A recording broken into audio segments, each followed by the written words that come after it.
because one of the things that a lot of people are not aware, we think of dolphins as being really sweet and kind, and they're nice to people, but dolphins, they eat their own babies. I didn't know that. They don't eat their own babies, but they eat dolphin babies. And when a male dolphin finds a female that he has never had sex with and she has babies, they'll oftentimes kill the babies.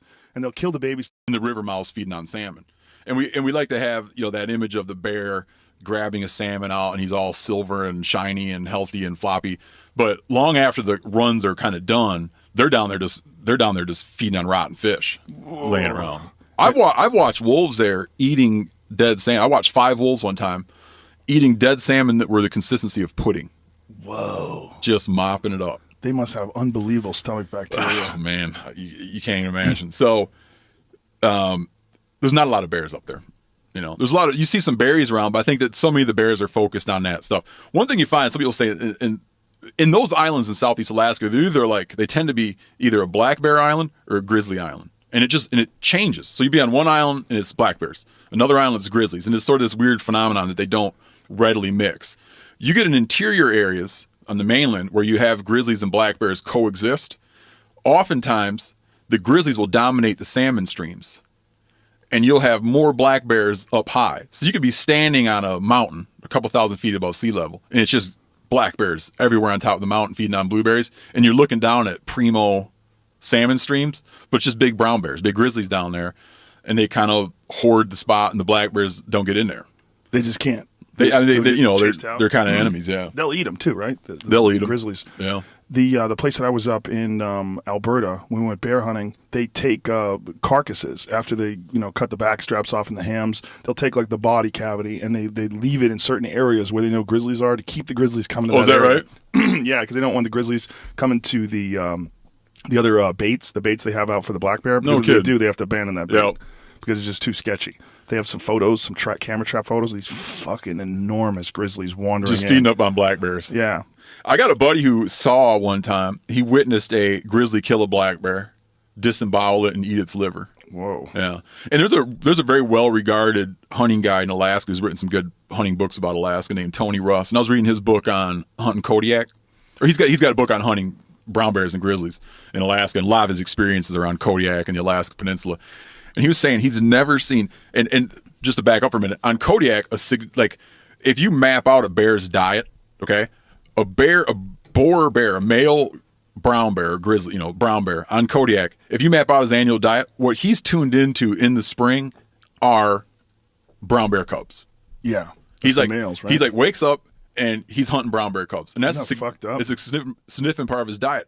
But what Tony Ross has said in all of his years of guiding, he's never seen that, because one of the things that a lot of people are not aware, we think of dolphins as being really sweet and kind, and they're nice to people, but dolphins, they eat their own babies. I didn't know that. They don't eat their own babies, but they eat dolphin babies. And when a male dolphin finds a female that he has never had sex with and she has babies, they'll oftentimes kill the babies.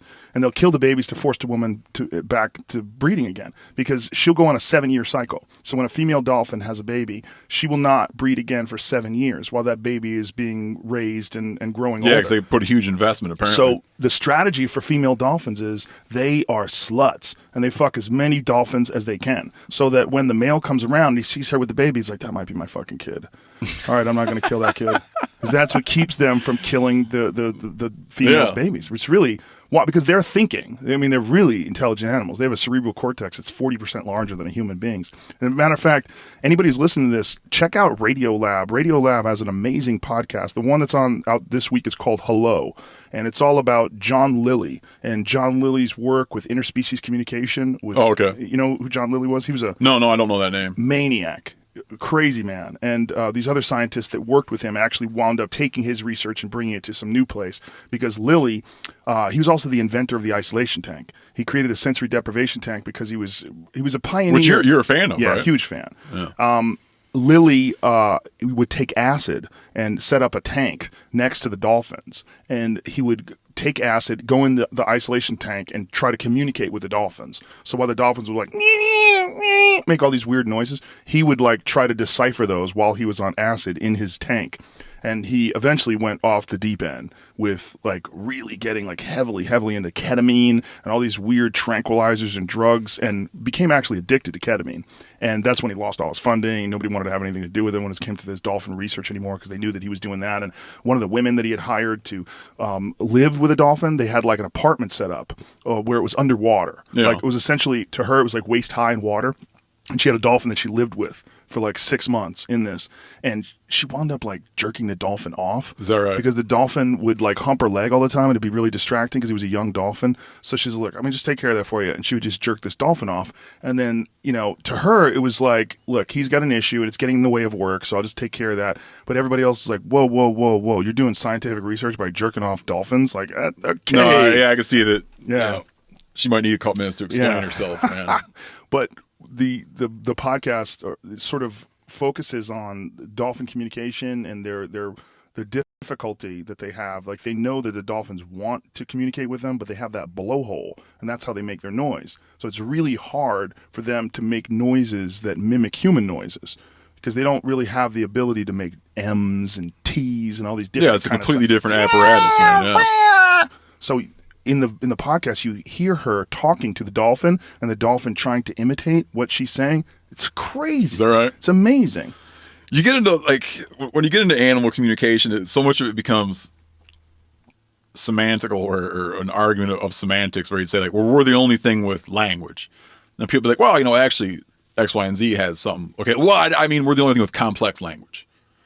And you'd be like, well, some animals are actually able to convey, fairly complex things, like that there's, a predator above us. And they're like, well, what I mean is, they don't have syntax. Right. Video that's been going around lately of a bear that was walking around on 2 legs. And people were saying, is this Bigfoot? Is this what people are seeing? Because it's absolutely a black bear. And this bear, just for whatever reason, that's how he likes to get around. He walked like a long distance on 2 legs. Like, it's a crazy video. No, I haven't seen Pull that video up, Jamie, because it's the one in the neighborhood, right? Yeah. It's like walking in this like suburban neighborhood, and this fucking bear is on 2 legs, like a dude in a bear outfit, like Yogi. Really? Yeah. And I mean, he walks 30, 40 yards like this. So if you were in the woods and you saw this bear doing that, you'd be like, I saw a fucking Sasquatch. I know what I saw. Especially if it was like dusk. Look at this bear. Look at him. You gotta be kidding me. No, check him out, man. Pull it from the beginning so we can see the whole thing. do it from the beginning. Around like that. The ABC News. Look at this. Oh yeah, man. I mean, if you didn't know any better, especially if it was thick woods and you saw that thing, you would fucking swear that's because you know what, Bigfoot. the shots you're looking at right there are often about as long as you see a bear. Yeah, look at him. I mean, look at that. That is fucking crazy. That's pretty wild that he likes to get around like that. You would assume that is a monkey. That's an ape. That's a fucking bear. Now, does he have a normal gait when he does get down on all fours, or is he screwed up somehow? No, he was running. Oh, he was? You saw him run on all fours? It says his paws are injured. Oh, his paw's injured. Oh, you might have got caught in a trap. No. No? No. Not both paws. Well, looks like his right paw. Looks like his right paw's missing. What state's he in? I think New Jersey. Yeah. I mean, if he got caught in a trap, it's because someone illegally set. I don't think that's the cause. I mean, you can't trap bears in New Jersey. But just the fact that a bear has that ability. Like, can you trap at all in New Jersey? I don't know what. Yeah, there's some fur trapping there, but I don't know to what extent. But there's no bear trapping there. But isn't it possible that he got caught in another animal's trap and that's how he's still alive? Because he only hurt his paw?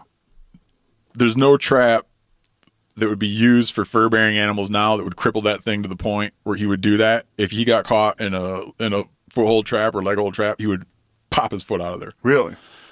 I mean, I can't rule out everything. Mm-hmm. If that's what happened to that bear, and I have no reason to think that it is, if someone came down and said absolutely that's what happened to that bear, I'd be like, then someone was doing like an illegal trapping activity, right? Because that's not something that would happen. Is it much more likely because we're looking at a residential area that he stood on something? But I could put I used to do this when I used to trap. I used to do this all the time. I can snap my hand in most traps. Really? Yeah.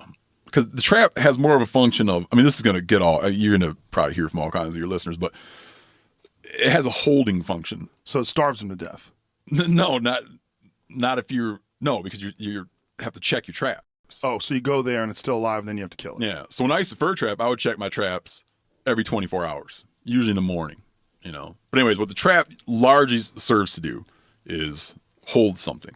And the way when you rig them, if you do things right, okay, you rig them with a lot of swivels and things. And so what you're trying to do is really limit any kind of damage to the animal. And this isn't altruistic. The reason you want to limit damage to the animal is the animal's left. He didn't get trichinosis. He got Lyme disease. He and I got Lyme disease at the same time fishing bluegills. And I was at my mom's in Michigan. My mom comes up. She was swimming with the boy. My mom lives on the same lake I grew up on, and she was swimming with the boy down the lake. And she comes up and says, "Why is his belly button all red like this?" I'm like, I can't tell what happened there. And it turned into one of those bullseye rashes. I send my wife a text image. It's like a text message picture of this thing. And my wife right away is like, I wonder if he's got Lyme disease. It looks like one of those bullseye rashes. They talk about Lyme disease. So she tells me to send it to his pediatrician. Because I had him at my mom's. She wasn't there. She's like, send it to his pediatrician. I sent it to his pediatrician and be like, we're worried about what he's got Lyme. She's like, well, just keep an eye on it. But you don't keep an eye on those things. Those things just go away. Like, they don't last forever. Right? So all of a sudden, then it's gone. But clearly, he had it. And so then we wind up going down there, because then he gets another one somewhere else. And we go down and we're like, we're really concerned he's got Lyme because he gets this bullseye rash. And they're like, well, where is it? I'm like, well, it's not there now, but it was there. And he keeps talking about this, that, and the other thing, different symptoms he's having. We take him in 3 times, each time bringing up, I fear that this is what's going on with him. When we pull him out of the bathtub for whatever reason in the hot water, he's got these damn circles all over him, but they kind of go away, Eventually he's got Bell's palsy. He'd take a sip of milk and his milk would run out the corner of his mouth, And we go in there like, holy shit, he's got Lyme disease. And at this point, it's been going on for weeks, And what's funny is this place, his pediatrician has a newsletter, and they had a newsletter article that was about Lyme hysteria, about how everyone's so hysterical about Lyme. Being like, don't really need to worry about it. Everybody's getting hysterical about Lyme, like it's the new bogeyman, So in this altercation we have with the pediatrician, I'm like, I feel that your Lyme hysteria thinking and your Lyme hysteria article kind of colored your impression of what I'm telling you when we're coming in and you're telling you, and we had to self-diagnose our child. At which point they said, I want to have someone else in the room during this discussion. They said that? Yeah, because we were pissed. Well, you easily could have sued the shit out of them if you were so inclined. Well, yeah. Listen, and I don't run around thinking that stuff, but I mean, I was like, I entertained all kinds of ideas if he didn't get better, but he responded so quickly to medication. But it was unbelievable. And meanwhile, I had all the same stuff, and I thought it was psychosomatic. I wound up having to do the intravenous stuff. Doty, he was in the hospital with Lyme meningitis. Well, when I ran into you last time we went hunting together, you were really skinny, and I was like, dude, you look like you lost a lot of weight. And I lost a ton of weight during all that. You told me the whole story. I was even trying to drink like milkshakes and stuff. Like I was like down at GNC trying to like do stuff. And weight gainer, all that stuff. Yeah, I had the guys, some wilderness athletes sending me like I was just trying to anything I could do to put on weight. Wow. There was it knocked my dick in the dirt bad, man. I bet. Yeah. I've heard nothing but horror stories about people getting Lyme disease. Nothing but horror stories. It's just and then not only that, your body doesn't really ever get rid of it, right? No, it's unclear, and if you like the established scholarly consensus on Lyme, I think is still this, that there's no such thing as chronic Lyme, is what they'll say. When I say they, I mean like the medical establishment will say that chronic Lyme doesn't exist, that there's Lyme disease. And when you go through treatment, like when I did the 28-day intravenous deal, they put a line that goes in your arm up to your heart and you inject these syringes in it. Like when you get done with that, you do not have those bacteria in your body anymore. If you go to a Lyme specialist and you tell Lyme specialist, I have chronic Lyme, I met one. I tried to get in to see one of these Lyme specialists, and she said categorically, I don't see chronic Lyme patients. I see acute Lyme patients. And I had already done. If you get, like if you smoke DMT, like I did it, like I said last week, you're blasted to the center of the universe for about 15 minutes, and then you're back to baseline. Like you're completely sober in 15 minutes. Because your body knows exactly what to do with it. Yeah. Your body knows exactly what to do with it because it's such a normal part of your chemistry that your body can bring it back to baseline within minutes. It's weird. It's the weirdest shit ever. And the weirdest aspect of it is while you're blown out in this intense psychedelic state, you immediately think, I'm here all the time. I've been here before. Oh, is that right? I know what this is. It's not unfamiliar. It's completely alien, but yet familiar at the same time. So Doty, in all those ayahuasca experiences that he had, when he was talking about all these flashbacks and all this craziness, what happens is you open up it's a weird effect where if you do DMT and you have these powerful experiences, you open up this door. And I don't know what the chemical effect of it is or what the mechanism is, but something happens when you open up that door where you can open up that door again, even in a dream. And so the speculation is that what happens when people have like near-death experiences, when people have alien abduction experiences, when people have these crazy things they say happen to them, most likely what it is some sort of a weird endogenous dump of DMT. Like, you know how something can happen to you and you get this crazy adrenaline rush? Yeah, they believe that it's possible that something can happen to you and you get a crazy DMT rush. And that it's very difficult to access, but that it's a function of the brain And itself. it's causing you to, for lack of a better word, it's causing you to trip. Yes. But you might perceive it as a memory. You could perceive it it feels as real, if not more real, than reality itself, because it's intensely colored and brightly lit, and there's no borders to things, but yet there are. It's very, very, very difficult to describe. I'm doing a terrible job of describing it. And all around you, it's alive with entities, and these entities are communicating with you both with sound and with visual cues. It's a very, very, very weird trip. Like, you think in a negative way, or if you try to control it, they'll like literally shake their finger at you, go no no no no no no no no no no no.